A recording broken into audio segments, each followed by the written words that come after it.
Protests erupt at U.S. universities in support of Palestine. Trump cuts $2 billion donation to Harvard University. Pro-Palestinian and anti-Israel demonstrations are currently raging at a number of U.S. institutions, with calls for a boycott of businesses and people connected to Israel. More than 34,000 Palestinians have been murdered by Israel's incursion in Gaza since Hamas bombings within Israel on October 7 killed 1,200 Israelis. Tensions on campuses are increasing in this climate. The first such demonstrations took place at Columbia University. Protests have since broken out elsewhere. Students who were protesting have been arrested on schools in Atlanta, California, and Los Angeles. The governor of Austin, Texas, has directed troopers to detain demonstrators. Currently, over 25 American institutions are hosting anti-Israel demonstrations. Columbia University hosted the first significant demonstration in support of the Palestinian cause. One university that has been charged with anti-Semitism is Columbia. The president of Columbia University requested that the demonstrators leave the campus last Thursday, and more than 100 of them were taken into custody. Congress questioned the head of the university regarding claims of anti-Semitism on campus. Then he asked that the demonstrators leave the campus. The protests were further stoked by the arrests at Columbia University. The daughter of U.S. Democratic Representative Ilhan Omar is among those detained. The protest began with a few students, Ilhan Omar told the BBC. However, it spread swiftly after the arrests. Just 70 students participated in this demonstration at first, Ilhan Omar told BBC News. According to Ilhan Omar, it has spread nationally and worldwide because Columbia University decided to arrest them and violated the First Amendment to the Constitution. On Thursday morning, a few demonstrators erected tents on the Emory University campus in Atlanta. They have no connection to the university. According to authorities, members of the campus community later joined The Outsider. Some demonstrators were arrested by the police after they refused to leave. The number of people held and the type of prosecution they would face were not disclosed by university officials. The valedictorian's graduating address at the University of Southern California has been cancelled. Additionally, the May 10th commencement ceremony has been cancelled in order to commemorate graduates. US University Hall de commencement cérémonie. On campus, there was indignation about the commencement ceremony's cancellation. It was anticipated that 65,000 people will attend. On his website, the former valedictorian made an anti-Israeli statement.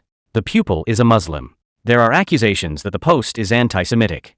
The university stated it was cancelled due to a threat to school security. The student's tweet was not, however, denounced by the authorities. However, the choice has infuriated both pro-Israel and Palestinian students. Students who are participating in protests for Palestine are calling for the right to speak. However, many who support Israel argue that the post ought to be denounced by the university's administration. Los Angeles police were summoned in this circumstance on Wednesday, and they made 93 arrests. According to police, 57 persons were taken into custody on Wednesday night at the University of Texas at Austin. Troops in riot gear from the Texas Department of Public Safety were observed putting demonstrators back onto their bicycles. The troopers were called in by Republican Governor Greg Abbott of Texas. He claimed that the demonstrators were anti-Semitic and called for their expulsion on the social networking site X. The governor has been charged by Democrats with exploiting the large arrests as a political ploy. In a statement, the Texas National Guard denied sending troops to the school to conduct arrests. The Texas National Guard was ready to react after learning of yesterday's demonstrations at the University of Texas. The Texas Military Department confirmed in a statement that no troops were sent to the campus during the demonstrations. When demonstrators put up tents and sat down on the Manhattan campus of New York University on Monday, police detained 120 individuals, 4 of whom were accused of trespassing. On Wednesday, students staged a sit-in protest and erected improvised tents on the Harvard University campus. The Harvard Undergraduates Palestine Solidarity Committee's operations were previously suspended by The Campus Administration. The president of Harvard, however, declined to dispatch the police to break up the demonstrations. At least 24 other American universities have also staged protests. Some high schools have also seen protests. Classes at Emerson University in Boston had to be canceled Thursday morning after 108 individuals were arrested there. During the protests, 4 police officers suffered injuries. Protests are still going on at Yale University in Connecticut, where 48 people were arrested. On Wednesday, of those arrested, all but 4 are Yale students.